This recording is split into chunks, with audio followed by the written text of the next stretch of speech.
Hello everybody and welcome to Long Pond State Forest. So as you can see, I'm out on the water today.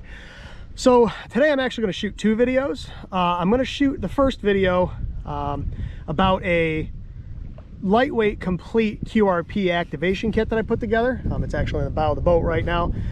So in a little while I'll head back up on shore and I will I'll set that up. We'll talk about what's in it and we'll probably go up that away. And we'll attempt to do an activation. Now I'm going to make the activation a second video. The reason I'm going to do that is conditions are not fantastic today, and it is the middle of the day, and it is a 5-watt QRP rig. It's a radio you've seen before, but it's a completely different setup than I had before. So I'm going to make it two totally separate videos. So this one I'll talk about the setup that I've got. You know, and you'll see how big it is and how much it weighs and all those kind of fun things. And then I'll do an activation, and if conditions agree, I'm going to film it regardless. But what I don't want to do is have a 2.5 hour long activation to get 10 calls. You guys would be bored to tears. So like I said, I'm going to paddle around for a little bit because this place is beautiful. And then once I've paddled around some, I'll head up on shore. We'll unpack that radio kit, we'll take a look at it, we'll talk about what's in it, and then like I said, if conditions cooperate, we'll shoot an activation video as well. So with that being said, we'll be back in a little bit. Okay, so I'm out of the water now. You can see my boat down there near the shore. There's my daughter with a butterfly net. She's trying to catch bugs. So I'm parked here at camping spot number 4. I'm going to walk up the road a little bit here to spot number 2. It's a little flatter. It's more in the shade, and I think we'll lay everything out and take a look at it. This is a great place. If you're ever in the area, this is a good place to camp. There's, I think, 10 spots on this side of the lake. There's hardly anybody here during the week. In fact, other than my family, there's one other person at this entire place today. So this is a really good place to come. On the weekends, a lot of times all the camping spots will fill up, but during the week, I mean, you might have the place all to yourself like I do right now. So that's a huge camping spot up there. That one you could fit an RV in if you wanted to. So at any rate, like I said, I'm going to kind of set things up right here on the ground and we'll take a look at it. And then if I do activate, I'll probably go back down to where my truck is. There's a pretty good branch coming off of this ash tree right here that I'll try to get my antenna up in, but I'm not sure if I'm going to or not. I'm going to see what propagation is looking like. I don't have high hopes. I looked at the spotting page on POTA, and most of the spots I see have like 2 or 3 spots. That's not real encouraging. So we'll see what happens. But at any rate, like I said, I'll kind of set my stuff up here on the ground and we'll take a look at it. So I'll be back in just a minute. Okay, so we're back. So I'm running the Tough Possum Gear Shackleton EDC satchel today. So in here, I've got a few things, but one of the things I have is a little dry bag. This was in the front of my kayak. Actually, this whole pack was in the front of my kayak, but so let me open this dry bag up. And inside this dry bag, I have a little Dutchware Gear stuff sack. All right, let me get that out of there. Actually, I'm going to set the camera up so you can kind of see what I'm doing without it being so shaky.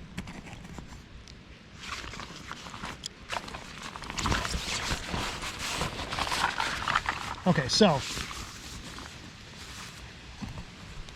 this is the entire activation kit. Now, this is not a terribly big bag. You can see how small this is. It fits in the palm of my hand. Now, could I go smaller? Yeah, you could do like a Pixie or something, which is like, you know, 500 milliwatts, 1 frequency. But I wanted something that wasn't really a compromise, right? I wanted something that you could actually use to do a serious activation without having to go, man, is that frequency open, or is 20 meters working, or whatever. So this kit, as it sits right here in this bag, weighs 790 grams, okay? A little over a pound. I don't know, I forget exactly how much that was in pounds, but it's 790 grams. And about 85 grams of that you could shave from this. You could get this down to about 700 grams. So I'm going to go ahead and I'm going to open this up and we'll take a look at what's inside of it. Let me get you kind of situated here. I'll try not to bump the camera too much. We're on the ground today, so I'm not sitting at a table or anything. So I'm going to open this up. We'll take a look real quick and you'll see what's inside here. And so, like I said, some of the stuff you've seen before, some of it you haven't. But I wanted to, like I said, just sort of create a kit that was a complete field activation kit. You literally need nothing, but you could, if you just grabbed this little bag and went, you'd have everything you needed to do a complete activation. So let me go ahead and open this little Dutchware Gear stuff sack up. This is a real light stuff sack. So the first thing we've got in here is my speaker. You guys have seen this speaker before. This is the one thing you could shave. The only reason I have the speaker is if I do an activation today, I want you guys to be able to hear. This thing weighs about 85, 87 grams, something like that. So you could shave this off and get us down to about 700 grams. So we've got our speaker. We've got our CW Morse N0SA paddles. This is super light and tiny. This key feels really good. The one difficult thing with this key is it is kind of small and everything's exposed, so you can bump the paddles when you're not careful. But as long as you hold this thing correctly, it's quite nice to use. So there's our key. So the next thing out is this guy. So this holds 4 AA batteries. Okay. Now, 4 AA batteries isn't quite enough voltage to run the radio that I got today. It would, but it'd be pretty weak. This actually inside here, I have 4 lithium iron phosphate rechargeable AA batteries. They're 3.2 volts a piece. When this thing is fully charged, it was a little over 14 volts. Okay, it's got an on-off switch. I stuck some power poles on it. All right, this thing weighs, this thing weighs like nothing. It's tiny, it weighs next to nothing, it's rechargeable. Like I said, it's lithium iron phosphate, so you could go even lighter. I've got some that are open, where you just pop the batteries in, but I kind of like the ones that are closed up that have the on-off switch on them, right? So that's kind of nice to have. So there's our battery pack. You can see how small that is. It fits the palm of my hand like it's nothing. Power cable for the radio. We've got our end-fed half wave. We've got our 64-to-1 spark plug antennas end-fed. I really like this antenna. It's very, very small. It's very, very light, and it works well. You can get smaller and lighter, but they're not quite as robust. This thing's a tank. I'm not worried about breaking this. We've got our wire for our end-fed half wave. This will work. This is resonant on 40, 20, 15, and I can make it work on 10. SWR is a little high on 10, but it works. I've got this little sack that the little stuff sack came in, okay? Now, this little sack here, this was actually the packaging for another bag. It's got Velcro closure on the top, and it's got a little loop sewn in. Attached to that, I have 65 feet of real small reflective cord. This is my throw sack. So all I would do is I would grab some of these rocks from the ground, I would fill this bag, close it up with the Velcro, and throw it. Now I'm gonna make one of these that's nicer. I'm gonna make one out of 500D Cordero, like what I'm sitting on, with a steel D-ring on it. But this weighs nothing. I mean, it's super light, and the cord goes inside the bag. Right, instead of having to carry around, normally I carry a 12-ounce Weaver throw weight or an 8-ounce if I'm trying to go light. This thing is, it weighs nothing. Okay, so that's my entire throw system, right? So I've shaved weight off with the battery because this thing is tiny. I've shaved weight off with my throw bag. Again, like I said, I wanted a complete kit. You don't need anything else but this bag to do an activation. And if I've got to carry a throw weight around, that gets heavy. So this guy gets the job done. Now, this is not super, super tough. I mean, it's tough enough, but this thing hitting the ground a bunch of times with rocks in it, it's going to poke holes in it. Like I said, I'm going to do a heavier one out of probably double layer 500D Cordura and a steel D-ring, but with a Velcro closure so you can put the rocks in it. Got a set of headphones. All right, normally this is what I'd run instead of the speaker. Like I said, the only reason I'm carrying the speaker today is if I do an activation. And like I said, I'm not sure I'm going to, based on what propagation looks like. I'm not sure it's worth my time with the radio I've got today. We'll see. We've got pencil and a pad to log on. All right, so there's our entire logging system. I even have the instructions for the radio, so you can see we're running the SW3B today. All right, I've got even the manual for the radio with me. So when I say everything, I mean literally everything, including the manual for the radio. We've got 15 feet of RG316 BNC connectors, and then the last thing we've got in the bag is our SW3B. Now I 3D printed the side rails and the case for this thing because the encoder on this can be a little delicate, and that protects the encoder, right? So if you tip this thing over, the rails will hit the ground. That guy protects the encoder when you're putting it in the pack.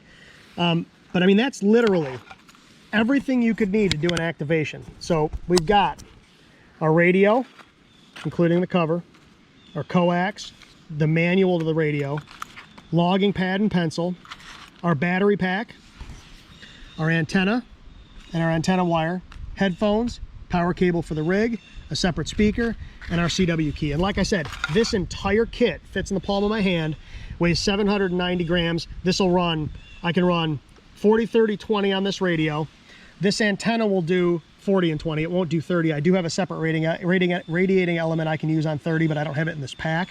But this will get you on 40 and 20, any frequency you want, right? Unlike one of those mono band radios, or some of them are mono frequency radios. We're not compromising on the key. While I could go smaller and lighter, it'd be a compromise. This is a pretty nice feeling key. It feels good in the hand. It's nice to send on, right? You could do something tiny, ridiculously small and light, but it wouldn't be as nice to use. Like I said, when I built this kit, I wanted something that I could just grab this little tiny stuff sack and go. I don't need anything else other than what's in this bag in order to get this activation done. So this just should be some food for thought. Now I do have a Bamatech TP3 coming. Actually, they tried to deliver it today, and I wasn't home, so I couldn't sign for it. But I'll have to go to the post office later and see if I can pick that up. But I've got a Bamatech TP3 coming. I also have a Mountain Topper MTR 4B that's on order. So when I get that, I'll probably put a kit together with that stuff as well. But I just wanted to give you an idea of what you can do. There's not a ton of money here. I mean, this radio is 188 bucks. That key is expensive. That's like a $90 key, but you could go with a cheaper key. You go like a $30 CW Morse key. The batteries and the battery pack, that was like 15 bucks. That speaker's like 10 bucks. I forget, something like that. I mean, this guy, I think it's 45 bucks. I mean, this is probably, I don't know, less than, there's like 300 or 400 bucks worth of stuff here on the ground, which sounds like a lot of money, but when you're talking about a complete kit, you don't need anything else to do an activation with, that's not so bad. So I just wanted to shoot this and kind of give you guys a little food for thought as to what you can do in a small package and have a pretty much no compromise CW field activation kit. So like I said, I may or may not do an activation today. I might give it a shot, but like I said, I don't think propagation is going to be with me today. So if I don't post that activation, it's because it took 74 years to do. So with that being said, hopefully this gives you a little food for thought. Hopefully it was informative. And like I said, when I get the new key and the new radio, I'll kind of do some reviews on those, not real in depth, just sort of initial thoughts on those, and then we'll take them out and do some field activations with them. So with that being said, I appreciate everybody watching this. Until the next one, 7-3.